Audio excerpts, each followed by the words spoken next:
certificate na mali po ang nakalagay na pangalan ng nanay at doon po sa birth certificate na mali po ang nakalagay na middle name, pati po yung petsa ng kapanganakan ng tao.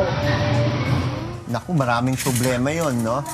Mali ang nakalagay na pangalan ng nanay, middle name, at petsa ng kapanakan. Depende kung Ganun. clerical error lang. Kung clerical error, walang problema. Pwede silang pumunta sa PSA, no, at mag-apply ng correction of entry.